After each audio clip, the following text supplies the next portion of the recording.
Alex, great to speak with you. We are 2 months away from Election Day, and we've heard from Kamala Harris supporters who are super clear about why they like her, what policies of hers that they like, and why they're going to vote for her. Trump or Kamala? Kamala. Kamala. Why? She's not Trump. She's not Trump. Okay, what's your favorite policy of Kamala's? Actually, I don't know any of her policies. What's one of your favorite policies of Kamala? Had to pick between the two of them. I'm just picking her because it feels like the lesser of two evils. Trump or Kamala? Oh, Kamala. Kamala. Why Kamala?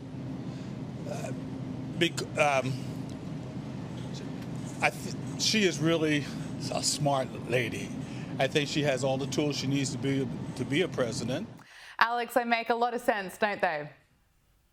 Yeah, they make no sense, but really they don't have anything to say. I mean, Kamala was supposed to be in charge of the border. She didn't do anything with that. I just wish they were honest and they said that they like her because she's an African-American woman. I mean, that would actually be, justifiable, but they can't even say that. So that shows you how much support she truly has. She has no support, just people don't like Donald Trump. They're just voting against Trump. They're not voting for Kamala Harris. And at this point in time, do you think more and more people are realizing that Kamala doesn't really have a lot to offer? I think so, but what is going to be most important is this debate coming up next Tuesday. I think that will wake a lot of people up. But right now, people don't even take into account the fact that she's been the vice president for the past 3 years. So a lot of our problems right now with inflation, just the fact that we're basically about to head to World War III, she could be stopping all this currently. But she's running on a campaign of stuff she's going to potentially do. So people need to wake up. Sadly, it's hard to wake up somebody that doesn't really want to. Now, I want to talk to you about Tim Walz. We've seen how Kamala Harris avoids reporters, but just take a look at this guy who wants to be the vice president and how he responded when he was asked a serious question about the murder of 6 hostages, including an American citizen by Hamas in Rafah. What's your reaction to the 6 hostages being found dead in Gaza? Thanks, everybody.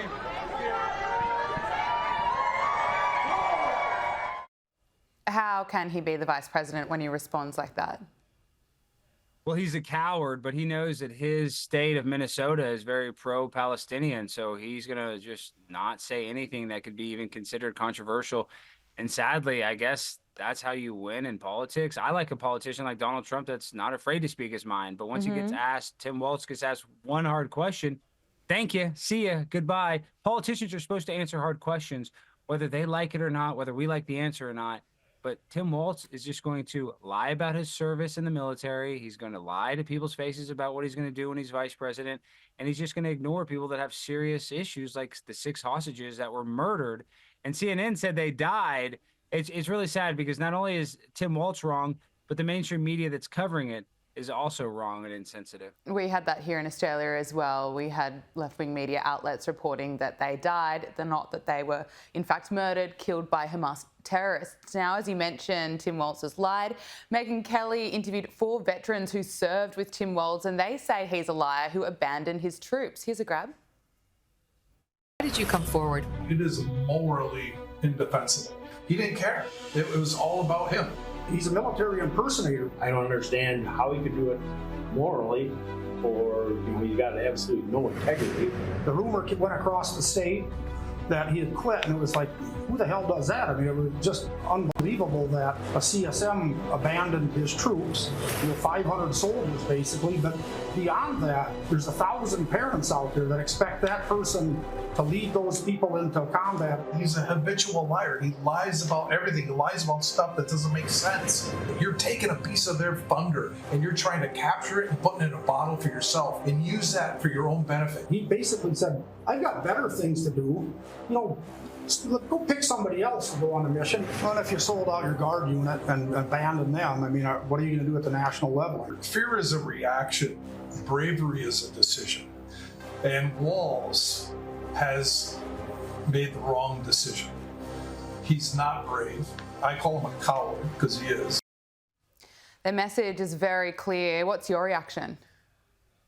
Well, my reaction is that the cover up is always worse than the crime. I mean, Tim Walz did give 24 years of service to the American people, but sadly, him making this lie and then now covering up for the lie, it just makes his whole entire military career worthless. And it just makes him look like an absolute coward, which he is. So that's what makes me mad, is the fact that, first of all, he got caught lying and saying that, he faced battle in Afghanistan. Just admit it. America, we're all about second chances. So covering up his lies just shows you that he has no integrity whatsoever. And just like Kamala Harris lying about working at McDonald's, these politicians will constantly lie if they think it'll help them get ahead. I mean, I don't know how we're ever going to get the real truth from any elected official. Yeah, well said. Look, I'm ready to move on from Tim Walz, but we just have to go through one more painful part where he fronted up for that CNN interview with Kamala Harris. I don't know why he was there, but he was asked to respond about the claim that he made that he carried weapons in war, and this is how he responded. The idea that you said that you were in war. Yeah. Did you misspeak, as the campaign has said? Yeah, I said we were talking about, in this case, this was after a school shooting, the ideas of carrying these weapons of war. And my wife, the English teacher, told me my grammar is not always correct. So he's not a liar, he just has bad grammar.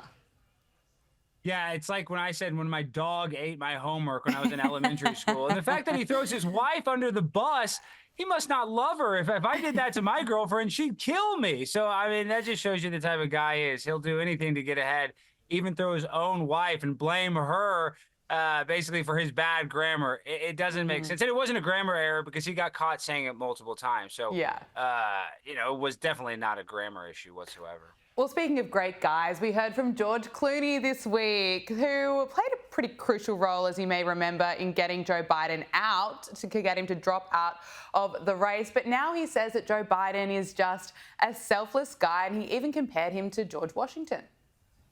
What should be remembered is the selfless act of someone who, it's very hard to let go of power. We know that. We've seen it, all around the world. And for someone to say, I think there's a better way forward, that's all the credit goes to him. And that's really the truth. And all the rest of it will be long gone and forgotten. I'm actually lost for words, Alex. What do you make listening to George Clooney? I agree with George Clooney. He is selfless. He doesn't even know who he is anymore. He has no idea. Joe Biden's on the beach in Delaware, just sitting there. Who am I? Where am I supposed to go? What day of the week is it? Am I still in the election? So, I mean, in a way, he is right. He's not even a human being anymore. He's not autonomous. He's being controlled by people like a puppet right now. And you know what? I feel bad, not for George Clooney. I mean, he's got a very good life. But I feel bad for Joe Biden just being puppeted and paraded around. The guy needs to retire, and he needs to just, go relax. Because like George Clooney said, he's selfless, but it wasn't his choice. He doesn't even get to choose to stay in the race. So he has no control over the decisions that he gets to make or that the country gets to make.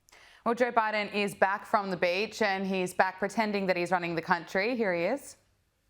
Folks, we made a lot of progress, and Kamala and I are going to build on that progress, and she's going to build on it. I'll be on the sidelines, but I'll do everything I can to help. Looks like he forgot that he is no longer running for president. Should he go back to Delaware? He does need to go back to Delaware, and mark my words, Joe Biden has no idea who Tim Walz is. He has no idea who's running with Kamala. He has no idea what's going on. He has no idea that World War III is going to happen. I mean, let's just be real. He's in a serious mental decline, because I know people his age that are still very spry and very sharp. And there was a time when, believe it or not, Joe Biden was a sharp politician. Yeah. But those days are long gone. He needs to retire, and I think they're going to get rid of him so they can put Kamala as president before the election. So this should scare all of us that she's going to be able to kind of get in through the back door and potentially stay the president if she wins this election. We'll wait and see. Alex Stein, so great to speak with you. Thank you. Always a pleasure.